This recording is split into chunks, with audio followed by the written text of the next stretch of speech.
ने तकरीब के दौरान किसी किस्म की बदनज़मी नहीं पैदा की।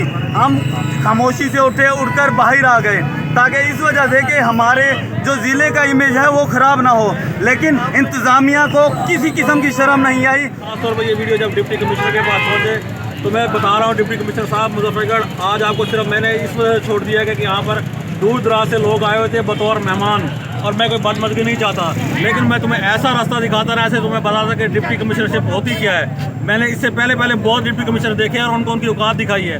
ज़िले इंतज़ामिया अपने कान खोल कर सुन ले, यहाँ पर जितनी करप्शन इस ज़िले इंतज़ामिया के दौर में हो रही है शायद इससे पहले कभी नहीं हुई।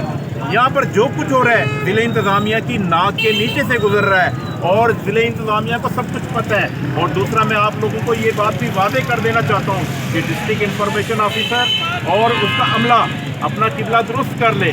कभी भी सहाफ़ी जो है वो इस तरह की जो है बदतमीज़ी को बर्दाश्त नहीं करेंगे। आइंदा अगर इन्होंने इस तरह का रवैया रखा तो इंशाअल्लाह इनको ईंट का जवाब पत्थर से मिलेगा। फर्दन एक बंदे के नाम पे प्राइजेस अनाउंस नहीं, हमें सर अब उसकी जरूरत नहीं है, हमें जरूरत नहीं है। आगा साहब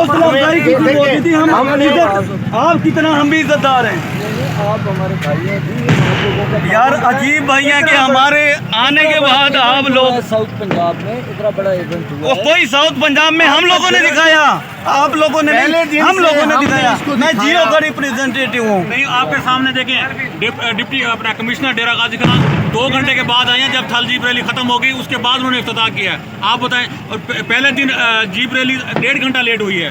आपके सामने सारी चीजें ज़िला इंतज़ामिया में तो इस पूरे ओकेजन में आपने खुद इंतजार किया वहाँ पे 1.5 घंटा इनका। हमारा बाकी भी जो मामला। आगा साहब, हम आपसे वादा करते हैं कि नेक्स्ट ईयर इस थल जीप रैली की हम कवरेज से बाइकआउट करेंगे, और जितनी भी आपकी खामियां हैं, जितनी भी खामियां इंतजामिया की खामी होंगी उसको हम बाहर निकालेंगे।